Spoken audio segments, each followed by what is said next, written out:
más que pueda, por su cuenta propia, en lo personal, traten de seguir adentrándose en el Señor, en su palabra.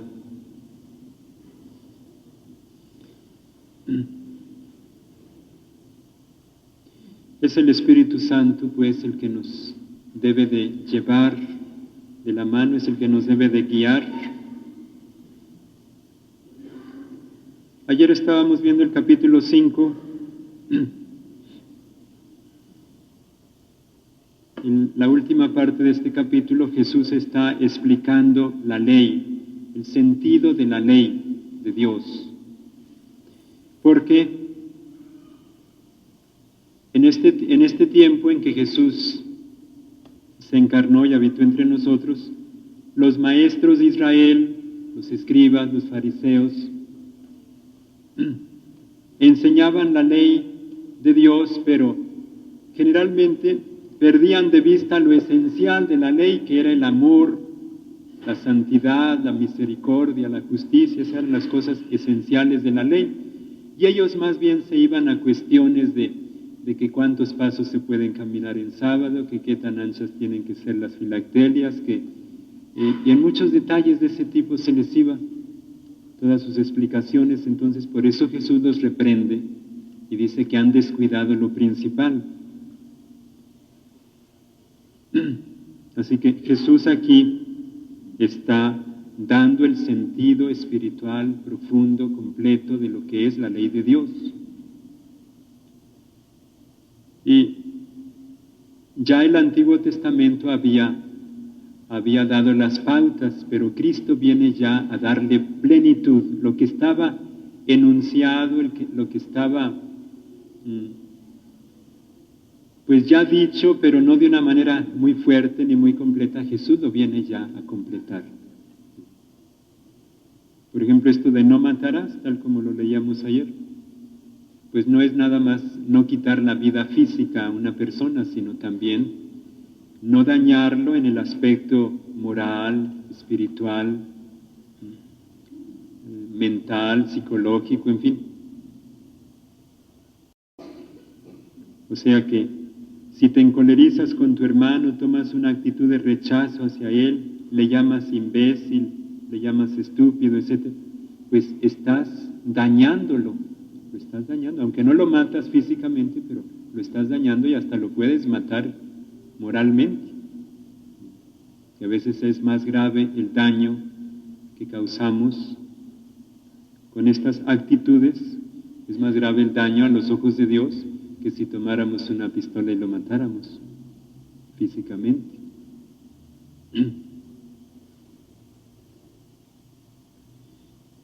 La máxima expresión que trae aquí dice: si le llamas renegado, serás reo de la gehenna de fuego. Ya decirle a un israelita que era un renegado era decirle que era un apóstata, que no pertenecía al pueblo de Dios, etc. Era excluirlo ya de la vida de Dios, de la ciudadanía, de las promesas y de todo. Entonces, pues es un daño grande el que se le hace a la persona. Dice, esto merece el castigo. Y luego Jesús insiste en reconcíliate con tu hermano. Y es tan importante esto de la reconciliación con tu hermano, que si no te quieres reconciliar y quieres ir al templo y presentar tu ofrenda, Dios no la va a aceptar. Por eso dice, deja ahí tu ofrenda. Ve primero a reconciliarte con tu hermano, después puedes venir y presentar la ofrenda.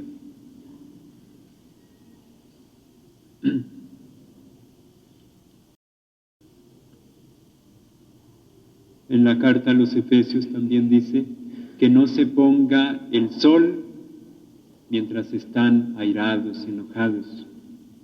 No dejen que pase el día, no le den ocasión al diablo. Porque si dejamos pasar un día y otro día, y pudiendo reconciliarnos no lo hacemos, entonces se van a ir aumentando las barreras, los bloqueos para una buena relación de hermanos.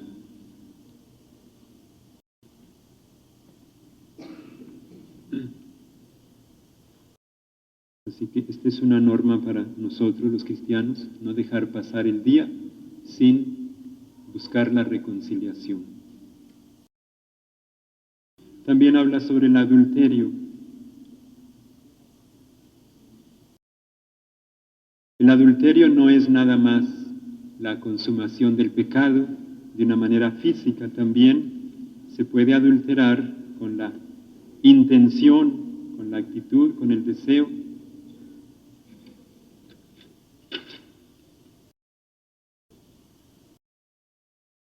O sea que el Señor nos está enseñando que hay que ir a la raíz de los problemas, a la raíz del pecado.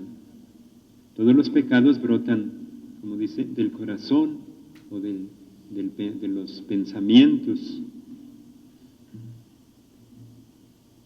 Tanto las cosas buenas como las malas primero van creciendo en el interior, después se manifiestan con acciones. Si no ponemos remedio en el interior, pues no vamos a poder controlar las acciones tampoco. Y es tan radical debe ser esto de ponerle remedio a estas cosas. Dice que si tu ojo derecho te es ocasión de pecado, arráncatelo y arrójalo de ti. Si tu mano te es ocasión de pecado, córtatela.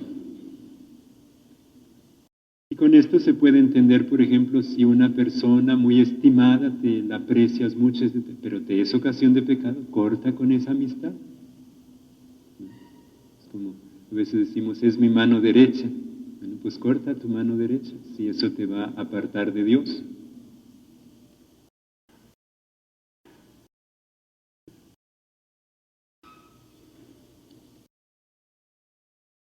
También Jesús está contra el divorcio. O sea, aquí el sentido de todo esto de la ley es el amor. Dios es amor, Dios puede ver globalmente todas las cosas, Él los ve, puede ver con una mirada más completa todo, entonces Él sabe qué es lo que conviene y lo que no conviene.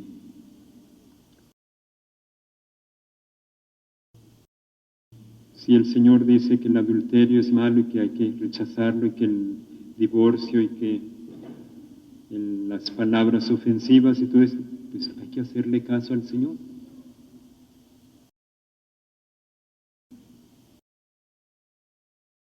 También habla Jesús explicando lo de no perjurarás, sino cumplirás al Señor tus juramentos. Aquí dice Jesús que su manera de hablar sea sí cuando es sí y no cuando es no. Lo que pasa de esto viene del maligno. O sea que entre los judíos había mucho la costumbre de jurar. Juraban por todo, por el templo, por Jerusalén, por el altar, por el oro del templo. Por todo juramos. Y Jesús dice que esa no es una costumbre que agrade a Dios.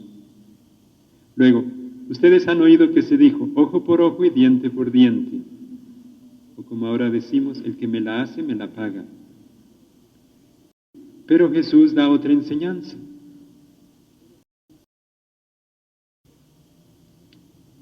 Si te golpean en la mejilla derecha, preséntales también la otra. Si te quitan el manto, cédeles también la túnica.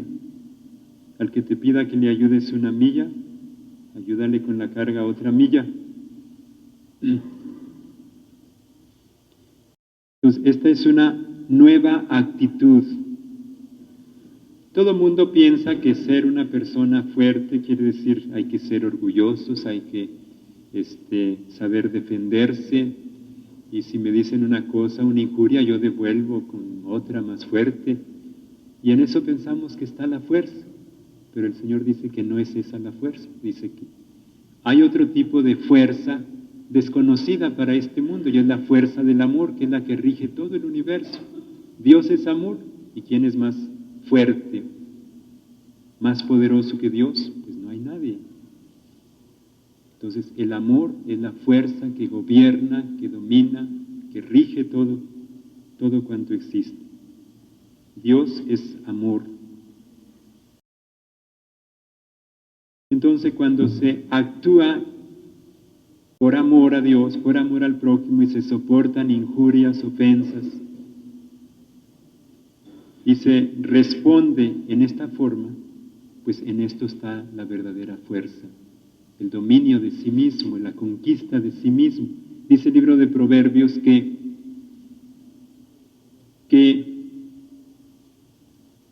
es más difícil conquistarse a sí mismo que conquistar toda una ciudad, y que vale más el hombre que se conquista, que se domina a sí mismo, que el que domina toda una ciudad o todo un país. Eso es más, ahí demuestra que es más fuerte el hombre cuando se domina sobre sus impulsos, sobre su ira, sobre sus rencores, etc.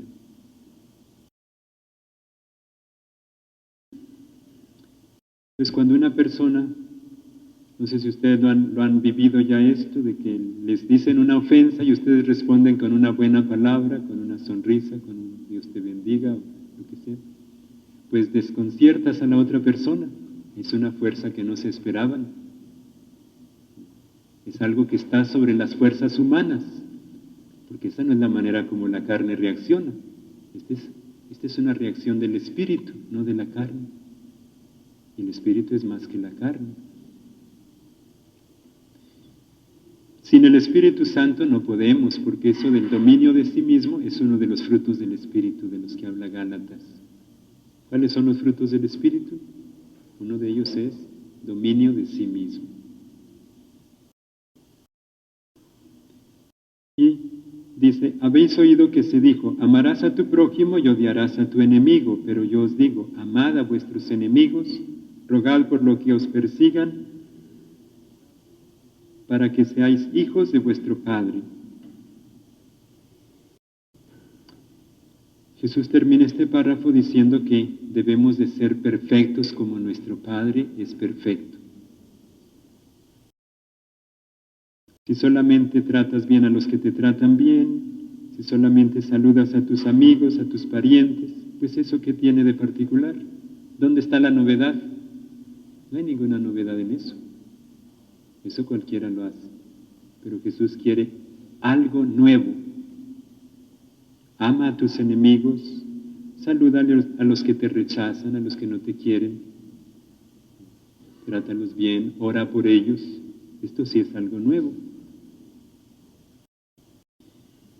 Y esta sí es una señal de que el reino de Dios, el amor de Dios, el Espíritu de Dios ha venido, ha llegado a las personas. Bien, pasamos al capítulo 6. Aquí va a hablar acerca de 3 obras muy apreciadas entre los judíos: la limosna, la oración y el ayuno. 3 buenas obras, son 3 buenas obras, pero estaban muy desvirtuadas o mal enfocadas.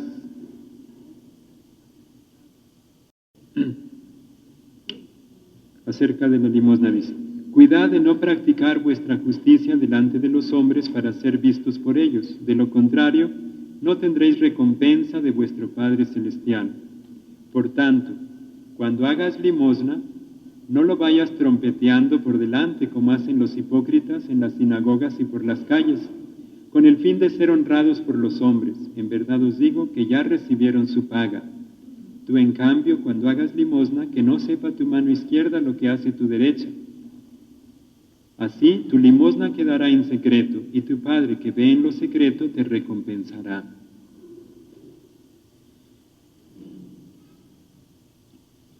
Así que aquí lo que Jesús ve en primer lugar es con qué intención haces las cosas, qué es lo que motiva tus actos.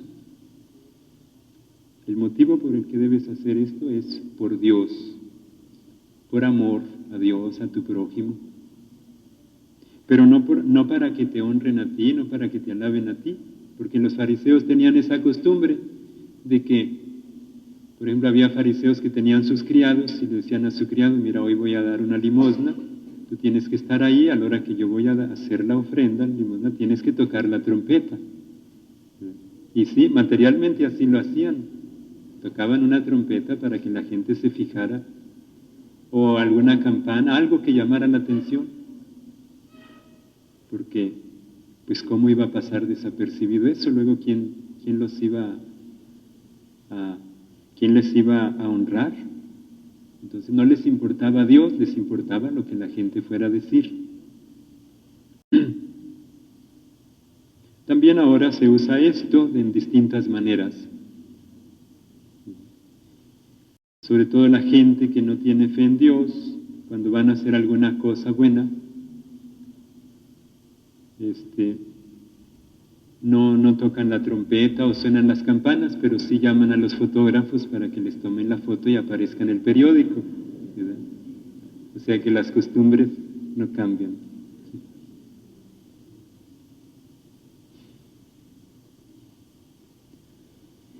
Y Jesús dice, tú cuando des limosna, cuando ayudes a alguien, pues no lo andes pregonando.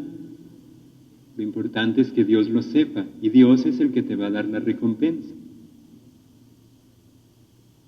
Pero si ya tú buscabas nada más la recompensa humana y ya la obtuviste, pues ya no puedes esperar nada de Dios. Acerca de la oración, dice, cuando oréis no seáis como los hipócritas que gustan de orar en las sinagogas y en las esquinas de las plazas, bien plantados para ser vistos de los hombres. En verdad os digo que ya recibieron su paga. Tú, en cambio, cuando vayas a orar, entra en tu aposento y después de cerrar la puerta, ora a tu Padre que está ahí en lo secreto. Y tu Padre que ve en lo secreto, te recompensará. Esta es otra de las cosas que también les gustaba hacer a los fariseos. Hacer oración, largas oraciones en las esquinas, en las plazas. No para poner su atención y su corazón en Dios, sino para que la gente viera que eran buenas personas, piadosos, que cumplían con el precepto de la oración. O sea, todo lo hacían para aparentar. O sea, cuando la gente ora para aparentar, pues ustedes creen que estarán con la atención puesta en Dios. Están más bien pensando, me estarán viendo, estará bien esta pose que estoy tomando, o tengo que tomar otra, y así. Bueno, con esto tampoco no quiere decir que Jesús no quiera que se haga oración en grupo, oración comunitaria, o que se cante, se alabe y todo esto, porque hay otros muchos pasajes de la Biblia que también nos exhortan a orar juntos, públicamente. Y Jesús mismo dice, ahí donde se reúnan 2 o 3 o más en mi nombre, ahí estoy yo presente en medio de ellos. Y se nos habla de cantar y de aplaudir y de regocijarnos en la presencia de Dios. O sea, lo que Jesús está recalcando es la intención con que hacemos las cosas. Si se trata de la oración tú solo, pues no tienes por qué querer llamar la atención. Es mejor que vayas a tu cuarto y ahí en lo secreto, pues es tu oración personal, hazla tú solo. Si es en grupo, bueno, pues en grupo todos juntos la hacemos.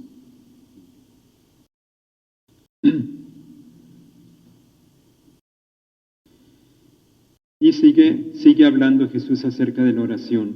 Dice, al orar, no charléis mucho como los gentiles, que se figuran que por su palabrería van a ser escuchados. No seáis como ellos, porque vuestro Padre sabe lo que necesitáis antes de pedírselo. Vosotros, pues, orad así. Y ya nos dice la oración del Padre Nuestro. O sea, los paganos, bueno, según cada religión de los paganos, se caracterizan porque en su forma de orar hacen mucha algarabía. Por ejemplo, cuando Elías iba a ofrecerle a Dios un sacrificio, y también los profetas de Baal le iban a ofrecer un sacrificio, ellos eran 400. Y entonces tenían una gritería, todo el día estuvieron gritando y rasgándose la ropa y hiriéndose con espinas y sangrándose para que su Dios los escuchara. Pero dice Jesús, esa no es la manera de orar, que a Dios le agrada. No tienen que usar tanta palabrería, tantos gritos, tanta laraca, tantos... Dice Jesús, no sean como ellos, porque vuestro Padre sabe lo que necesitan antes de pedírselo.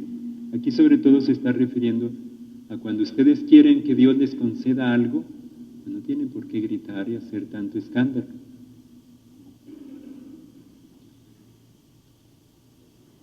Y aquí nos pone el modelo de la oración, el Padre Nuestro. Ustedes pues oren así. Padre Nuestro. O sea, siempre que nos dirigimos a Dios, nunca lo vamos a hacer totalmente solos, aislados o de una manera individualista. La oración cristiana nunca puede ser individualista. Siempre es en comunión con Cristo, que es nuestro hermano mayor.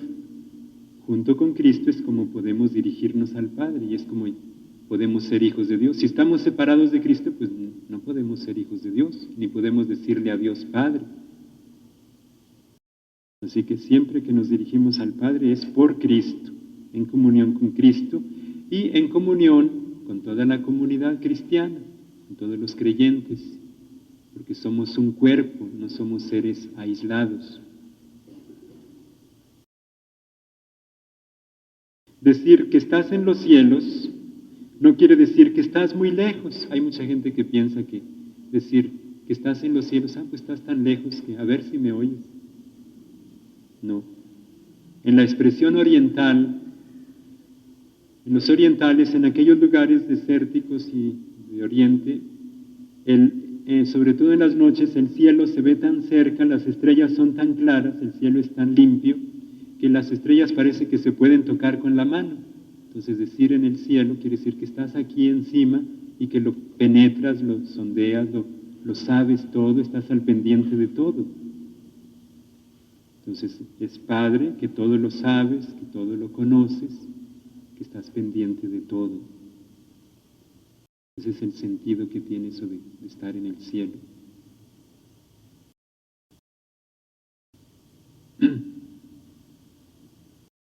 Y que estás por encima de todo, de lo que es acá maldad y todo, estás por encima de todo esto. Santificado sea tu nombre. Santificado pues significa que Dios sea valorado, estimado en lo que es. Dios es santo, tiene que ser reverenciado, respetado, conocido, amado, como lo que es, como el santo, el perfecto. Santificado sea tu nombre. Tu nombre quiere decir tu persona. Nombre es, en la Biblia en muchos casos es sinónimo de persona. O sea, santificado seas tú. Venga tu reino. El reino de Dios viene en la persona de Cristo. ¿Quién es el rey en el reino de Dios? Pues es Jesucristo. El Padre le ha dado a su Hijo toda la autoridad, todo el gobierno, todo el reino. Entonces decirle al Padre, venga a tu reino, le estamos diciendo, queremos que Jesucristo reine, gobierne en nuestras vidas, que sea nuestro Señor en todo. Y que de esa manera también, porque al reinar Jesucristo en nosotros, pues también reina el Padre.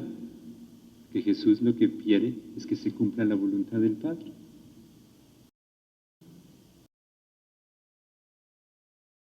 Venga tu reino, hágase tu voluntad.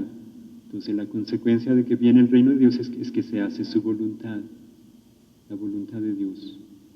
Jesús decía, este es mi alimento, hacer la voluntad del Padre. Y este debe ser también nuestro alimento, nuestro deseo, nuestro anhelo, que se haga la voluntad de Dios en nosotros. Así como ya se hace en el cielo. Cuando decimos en la tierra, pues nos estamos refiriendo a todo el mundo, a todas las naciones, a nuestras familias y a nuestra vida personal.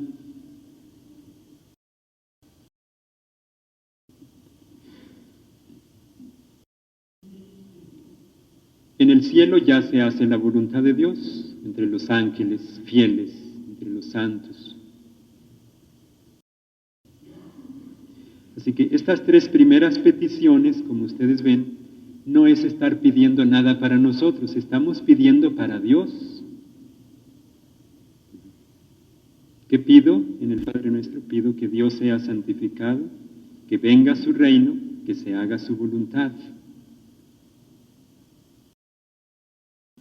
Por eso esta es una oración perfecta, porque comienza con el reconocimiento de Dios y con el deseo de que Él sea exaltado, alabado, amado, reconocido, que se cumpla su voluntad, que se le obedezca.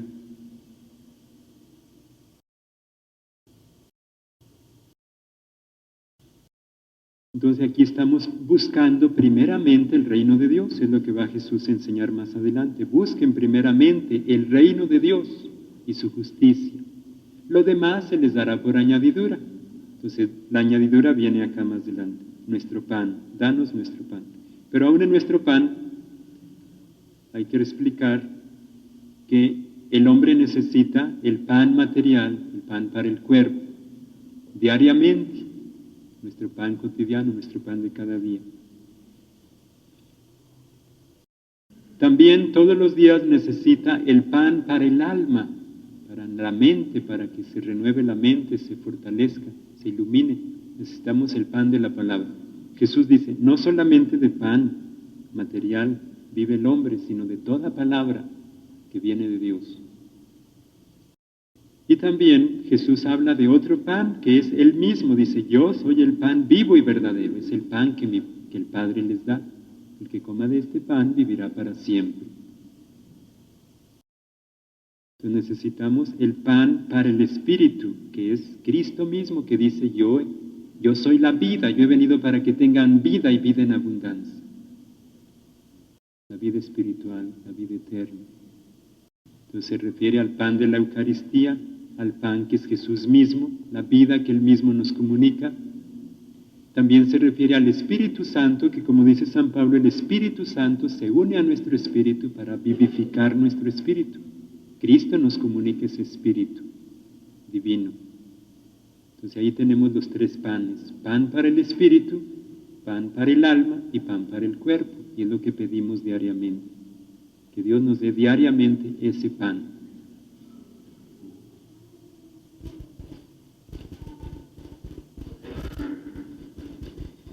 Jesús en el Evangelio, según San Juan capítulo 6, reprendió a la gente porque andaban muy afanosos por el pan para el cuerpo, pero no se preocupaban del pan para el espíritu.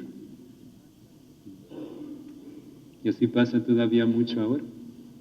Mucho afán por el pan del cuerpo, pero muy poco afán por el pan para el espíritu.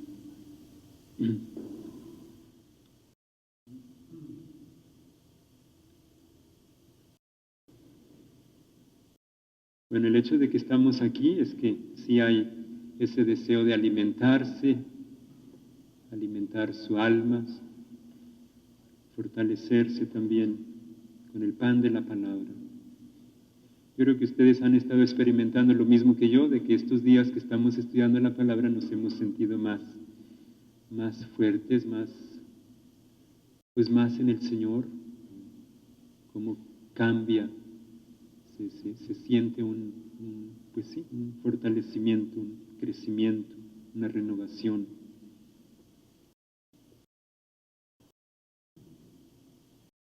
Perdónanos nuestras ofensas o nuestras deudas, así como nosotros perdonamos a los que nos ofenden. Entonces aquí le estamos diciendo a Dios que Él nos perdone así como nosotros perdonamos. Quiere decir que si nosotros no perdonamos, pues no tenemos derecho a pedir perdón. No nos dejes caer en la tentación. La tentación puede ser una ocasión para fortalecernos, para crecer, si la rechazamos, si la superamos. Pero la tentación, si caemos en ella, si la consentimos, pues nos conduce al pecado. Pedimos a Dios que no nos deje caer en la tentación. Necesitamos su ayuda. Ya Jesús dice también, sin mí ustedes nada pueden hacer. No van a poder superar las pruebas, las tentaciones. Pero San Pablo dice, todo lo puedo en Cristo que me fortalece. Todo lo podemos en Cristo.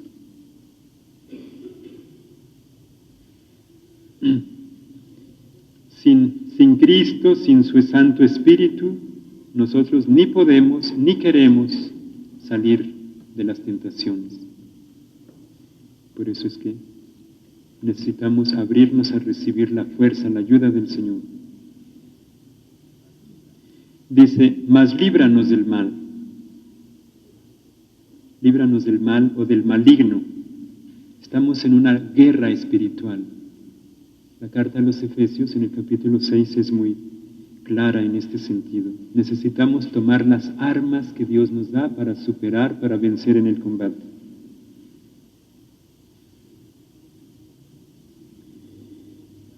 Cristo vino ya a deshacer las obras del diablo. Cristo ya venció. Si nosotros estamos unidos a Cristo, tenemos su victoria, participamos de su victoria sobre el maligno.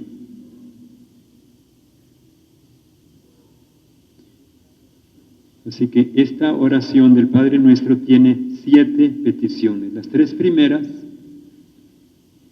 que ya dijimos, santificado sea tu nombre, venga tu reino, hágase tu voluntad. Luego las otras 4, danos nuestro pan, perdónanos, líbranos de la tentación y líbranos del mal. Y viene un comentario, dice, que si vosotros perdonáis a los hombres sus ofensas, os perdonará también a vosotros vuestro Padre Celestial. Pero si no perdonáis a los hombres, tampoco vuestro Padre perdonará vuestras ofensas.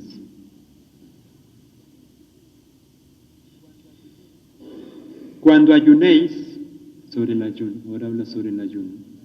Cuando ayunéis, no pongáis cara triste como los hipócritas que desfiguran su rostro para que los hombres vean que ayunan. En verdad os digo que ya recibieron su paga.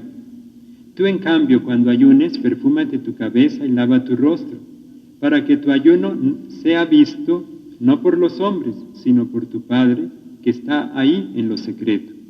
Y tu Padre que ve en lo secreto te recompensará. Es otra de las cosas que les gustaba a los fariseos, desfigurar la cara, que se notara que estaban ayunando, que se vieran descoloridos, amarillos, así, todos, para que la gente se diera cuenta. ¿Se acuerdan de aquella oración que hacía un fariseo en el templo?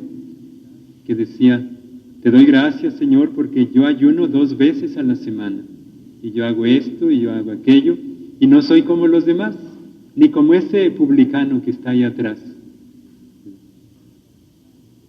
Esa era la actitud propia de ellos, muy pagados de sí mismos. Sí, es muy bueno el ayuno, y es una obra muy agradable, y que nos puede servir y nos purifica mucho y todo lo que queramos, pero si no lo hacemos con recta intención, de nada nos sirve. Y eso no le gusta a Dios. Estás ayunando, pero estás despreciando a los demás y los estás juzgando y quieres que te alaben porque estás ayunando, pues eso no sirve de nada. No vas a tener ninguna recompensa con eso. Nada más está creciendo más el orgullo y la vanidad, la soberbia espiritual.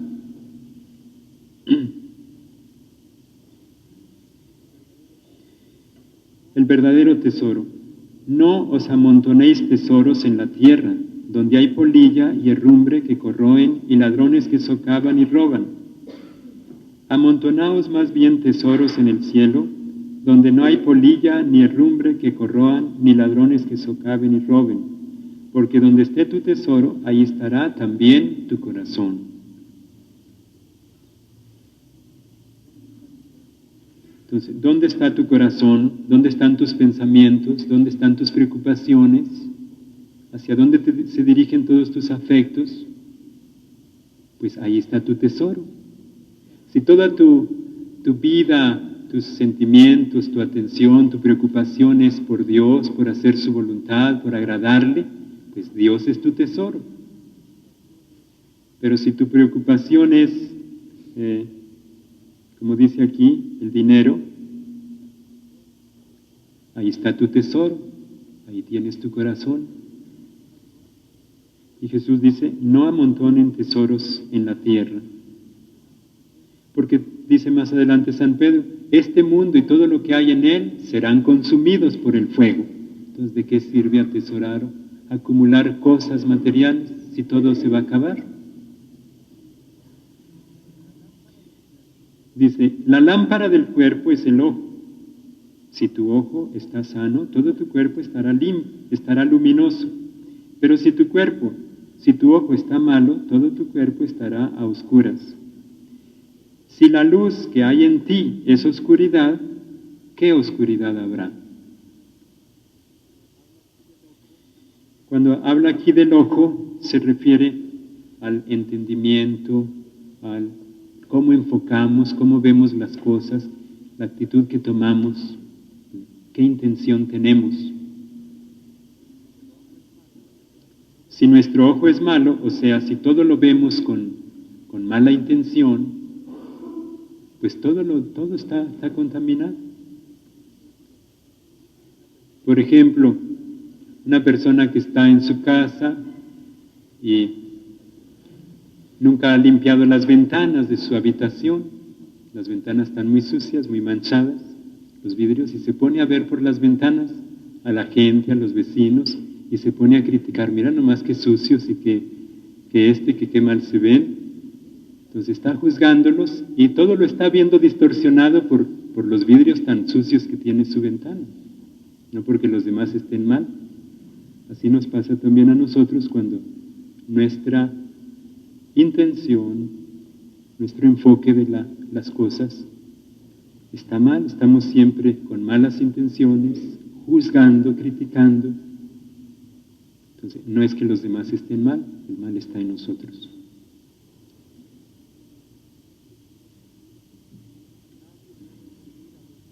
Nadie puede servir a dos señores porque aborrecerá a uno y amará al otro, o bien se entregará a uno y despreciará al otro.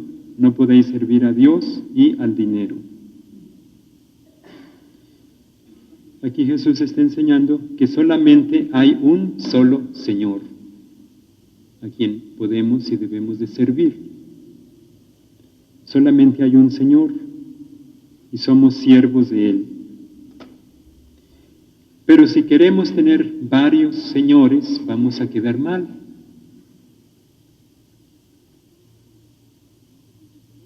Entonces, Jesús dice, no se puede servir a Dios y al dinero. Entonces, el dinero en sí mismo ni es bueno ni es malo. Es algo indiferente. Con el dinero se pueden hacer cosas buenas o cosas malas. Depende qué actitud tomemos ante el dinero. Si el dinero lo ponemos al servicio del reino de Dios, pues qué bueno, es un siervo de Dios. Está puesto para servir a Dios y a las cosas de Dios. Y en ese sentido, pues se puede hacer bien. No nos estamos esclavizando al dinero, al contrario, estamos haciendo que el dinero se ponga al servicio de Dios, que es el verdadero dueño de todo. Pero si hacemos del dinero un Dios, entonces nosotros nos ponemos al servicio de ese Dios falso, que es el dinero.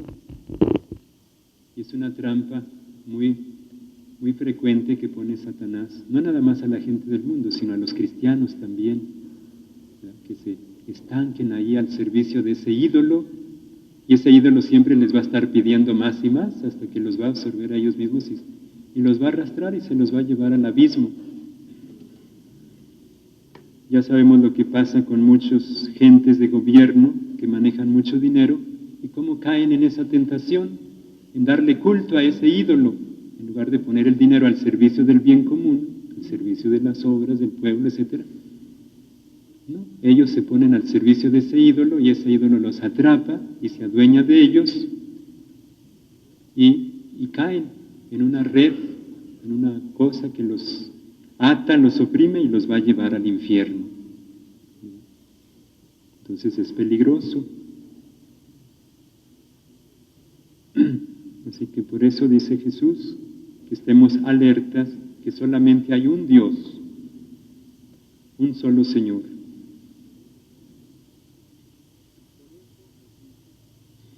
Por eso os digo, estamos en el verso 25, por eso os digo, no andéis preocupados por vuestra vida, qué comeréis, ni por vuestro cuerpo, con qué os vestiréis.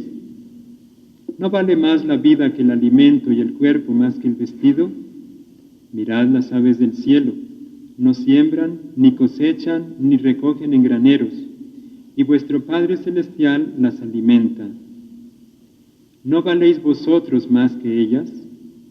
Por lo demás, ¿quién de vosotros puede, por más que se preocupe, añadir un solo codo a la medida de su vida? Y del vestido, ¿por qué preocuparos? Observad los lirios del campo cómo crecen, no se fatigan ni hilan.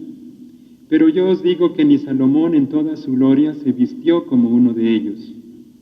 Pues si la hierba del campo que hoy es y mañana se echa al horno, Dios así la viste, ¿no lo hará mucho más por vosotros, hombres de poca fe? No andéis pues preocupados diciendo, ¿qué vamos a comer? ¿Qué vamos a beber? ¿Con qué nos vamos a vestir? Que por todas esas cosas se afanan los gentiles. Pues ya sabe vuestro Padre Celestial que tenéis necesidad de todo esto. Buscad primero su reino y su justicia, y todas esas cosas se os darán por añadidura. Así que no os preocupéis del mañana, el mañana se preocupará de sí mismo. Cada día tiene bastante con su propio mal. Aquí Jesús con esta enseñanza nos está mostrando la manera de ser libres de la angustia, de la preocupación. ¿Qué va a pasar mañana o el próximo mes o el próximo año? Pues bueno, dice Jesús, cada día tiene suficiente con sus propios afanes. La mayor parte de la gente que no confía en Dios vive angustiada, preocupada. Y una de las fuentes de la preocupación es por estas cosas, ¿qué vamos a comer? ¿Con qué nos vamos a vestir? Y están pensando en el futuro, y están pensando en su vejez. Quieren tener acumuladas muchas cosas para su vejez, ni saben si van a llegar a viejos, pero ya quieren tener asegurada su vejez, según ellos. Pero si no tenemos nuestra seguridad en Dios, por más cosas materiales que tengamos, nunca vamos a estar libres de preocupaciones. Por eso Jesús aquí dice, el verso clave de todo este párrafo es, buscad primero el reino de Dios y su justicia. Esta es la clave de todo. Busca el reino de Dios, o sea, busca que Dios reine en ti, busca obedecer a Dios, deja que Dios reine y gobierne en tu vida. Sométete a Él, obedécele, cumple con tu deber, con lo que tienes que hacer cada día, y Dios va a suplir a tus necesidades. Lo demás, dice, todas estas otras cosas se os darán por añadidura.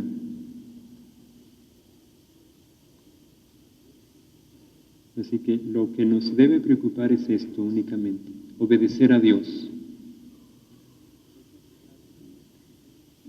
Es necesario que le entreguemos de una manera bien clara y explícita a Dios nuestro futuro, nuestro presente, nuestro pasado, todo.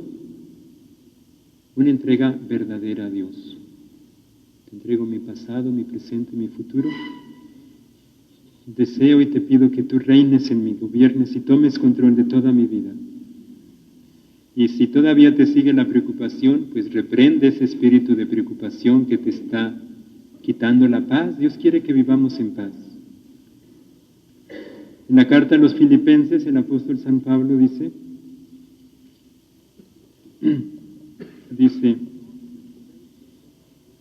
no os preocupéis por cosa alguna, antes bien, en toda ocasión, presentad a Dios vuestras peticiones mediante la oración y la súplica, acompañadas de acción de gracias.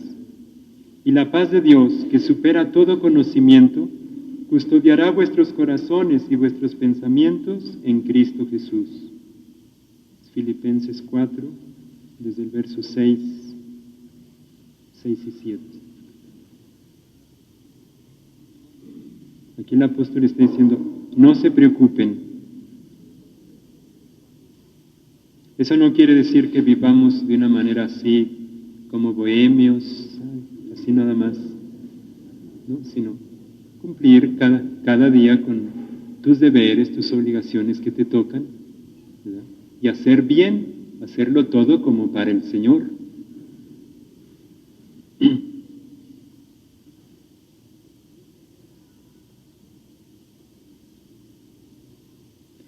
Seguimos a ver si alcanzamos a ver todo el capítulo siguiente, así nada más rapidito. No juzgar. No juzguéis para que no seáis juzgados, porque con el juicio con que juzguéis seréis juzgados, y con la medida con que midiereis se os medirá. ¿Cómo es que miras la brizna que hay en el ojo de tu hermano y no reparas en la viga que hay en tu ojo?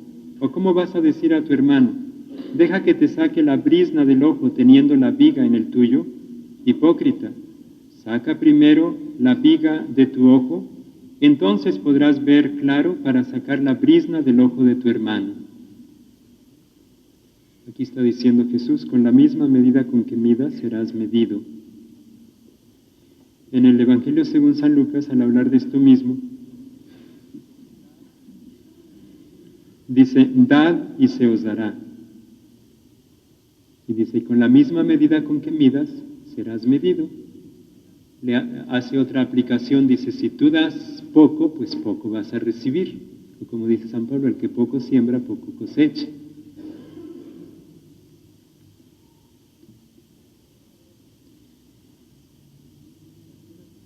Así que cualquiera que toma la actitud de juzgar a los demás está tomando una actitud hipócrita. Porque ¿quién puede decir yo no tengo ningún pecado? Como cuando Jesús les preguntó a los que querían apedrear a aquella mujer. Y ellos decían, bueno, ¿la apedreamos o no la apedreamos? ¿Tú qué dices? Ya tenían las piedras listas y Jesús les dice, bueno, el que de entre ustedes esté sin pecado, que le arroje la primera piedra. Y así, esto que nosotros queremos arrojar a los demás, pues son eso, ¿verdad? Los juicios, críticas. No son piedras materiales, pero sí son, o puede ser a veces lodo, no los matamos, pero sí los enlodamos.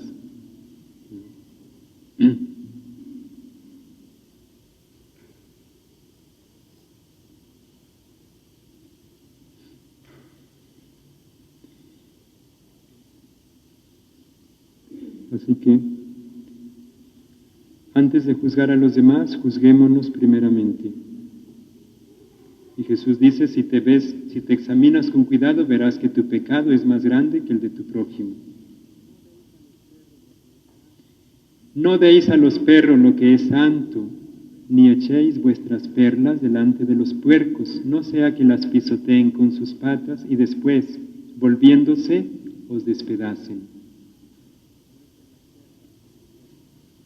No echen las perlas a los puercos, no den las cosas santas a los perros. ¿Qué está diciendo Jesús con esto? Bueno, que a la gente que no sabe valorar las cosas santas, pues no hay que dárselas. Los primeros cristianos tenían muy buena táctica para esto. Ellos nunca compartían con la gente abiertamente sus tesoros, sus riquezas espirituales que Dios les había confiado a ellos, sino que poco a poco veían quiénes estaban dispuestos a ser evangelizados y había un proceso de iniciación por etapas. Primeramente sondeaban la gente a ver si aceptaban al verdadero Dios, al único, a ver si recibían a Cristo, a ver si estaban dispuestos a obedecer, etc. Entonces era un primer paso, después otro paso, hasta que llegaban al bautismo. Después del bautismo venía lo demás, el Espíritu Santo, los dones del Espíritu Santo, la Eucaristía y todos los demás misterios de la vida cristiana. Pero no se le pueden echar las perlas a los puercos porque las van a pisotear y luego los van a agredir a ustedes también. Entonces tenemos que cuidar lo que Dios nos ha confiado y tener cuidado de no hablar de esto delante de gente que se va a mofar, se va a burlar, va a pisotear estas cosas. Con esto no quiere decir que no evangelicemos, sí hay que evangelizar, pero no hay que empezar por ya entregarles todo a la gente.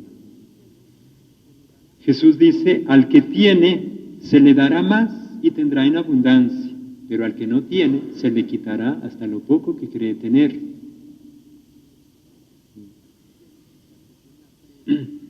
Al que tiene, o sea, al que tiene aprecio, al que sabe valorar lo que se le ha dado, se le va a dar más y va a tener más y más en abundancia. Dios puede confiarle más y revelarle más y comunicarle más. Sin límites, no tiene límites Dios para dar.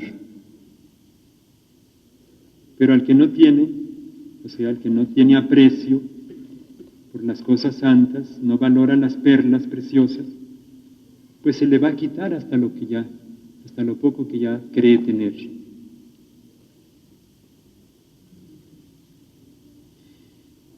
Pedid y se os dará, buscad y hallaréis, llamad y se os abrirá, porque todo el que pide recibe, el que busca halla, al que llama se le abrirá.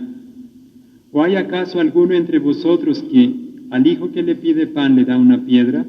¿O si le pide un pez le da una culebra? Si pues vosotros, siendo malos, sabéis dar cosas buenas a vuestros hijos, ¿cuánto más vuestro Padre que está en los cielos dará cosas buenas a los que se las pidan? Entonces, veamos cómo aquí Jesús nos está animando a tener confianza. Pedir, buscar, llamar. Y en otras partes de la Escritura hasta nos pone ejemplos de que nuestra oración debe ser confiada, insistente, hasta que recibamos. A veces Dios no nos da lo que pedimos, pero no por eso vamos a pensar que no nos quiere o que no nos escucha. Por ejemplo, a veces alguien le pide, Señor, dame la salud, y el Señor no le da la salud y a los pocos días se muere. Bueno, es que el Señor quería darle una salud mejor, la salud eterna, la salud para siempre, la salud perfecta de la otra vida. ¿Verdad? Y nosotros nos quedamos, decimos, pues el Señor no lo quiso, no lo escuchó y no lo curó. Pues sí lo curó y mejor de lo que nosotros pensábamos.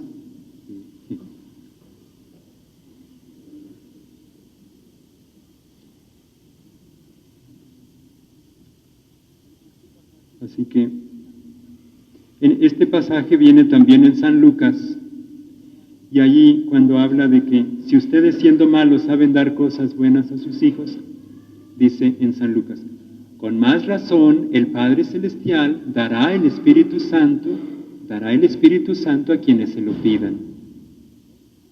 Entonces, el don por excelencia que Dios nos quiere dar es su misma vida, su mismo espíritu, su amor. Ese es el don que Dios está deseando que le pidamos para dárnoslo. ¿Y qué es el don más importante?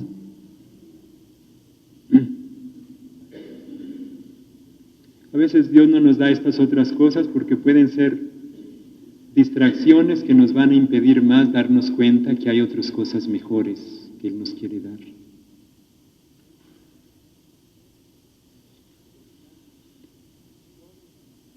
Por tanto, dice, todo cuanto queráis que os hagan los hombres, hacédselo también vosotros a ellos, porque esta es la ley y los profetas.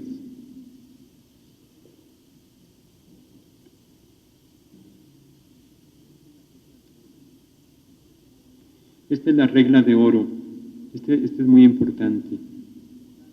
En otras traducciones dice, por lo tanto, traten a los demás como ustedes quieran que los traten a ustedes.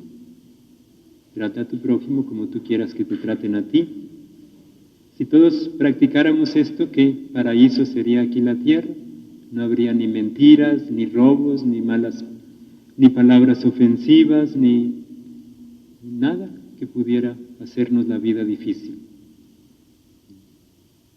No habría problemas en nuestras relaciones de unos con otros, porque todos nos trataríamos bien, como nosotros queremos que nos traten.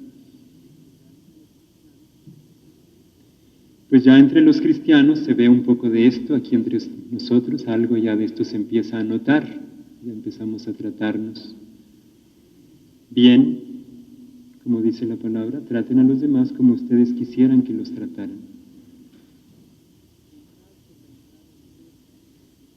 Entrad por la entrada estrecha, porque ancha es la entrada y espacioso el camino que lleva a la perdición, y son muchos los que entran por ella.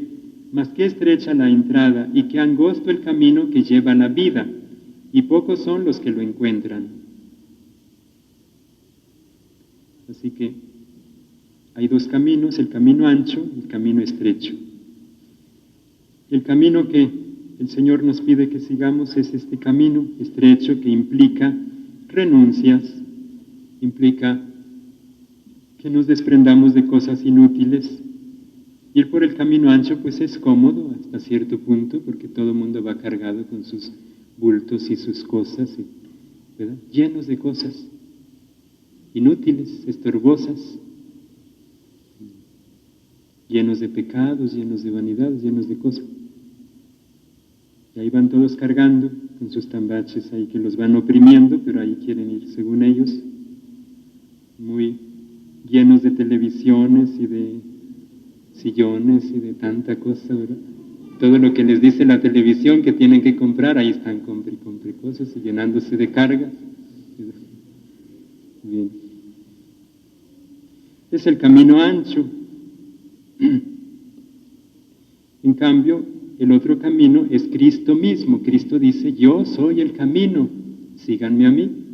Solamente por mí se puede ir al Padre. Ese es seguir el camino verdadero, seguir a Cristo. Es lo que leíamos el domingo pasado también, ser discípulos de Jesús. Guardaos de los falsos profetas que vienen a vosotros con disfraces de ovejas, pero por dentro son lobos rapaces. Por sus frutos los conoceréis. ¿Acaso se recogen uvas de los espinos o higos de los abrojos? Así, todo árbol bueno da frutos buenos, pero todo árbol malo da frutos malos. Un árbol bueno no puede producir frutos malos, ni un árbol malo producir frutos buenos. Todo árbol que no da buen fruto es cortado y arrojado al fuego. Así que, por sus frutos los reconoceréis. Cuando habla de árboles, se está refiriendo aquí a las personas. Bueno, primeramente habla de los profetas, o de los que vienen a enseñar doctrinas, etc. Dice, no se confíen por las apariencias, examínenlos, disciernan. Aquí Jesús está dando normas de discernimiento a sus discípulos. ¿Y cuál es la norma de discernimiento que les da? Fíjense en los frutos, fíjense en los frutos, ¿qué es lo que produce? Si un maestro que viene a ustedes, una persona, un profeta, quien sea, produce divisiones, pleitos, envidias, confusión entre ustedes, pues esa es una señal. Esos son frutos malos y es señal de que ese árbol no es bueno. En la carta a los Gálatas, ahí leemos de los frutos de la carne y los frutos del Espíritu. Si los frutos que se produce es amor y gozo y paz, fidelidad, unidad, bondad, todo eso, pues esos son frutos del Espíritu Santo, quiere decir que el árbol es bueno. Así que por el fruto se conoce el árbol. Otra norma de discernimiento es, toda verdad o toda enseñanza que se proponga tiene que estar de acuerdo con lo que dice la palabra de Dios. Si está en contra de lo que Dios ya nos ha enseñado, pues esa es una doctrina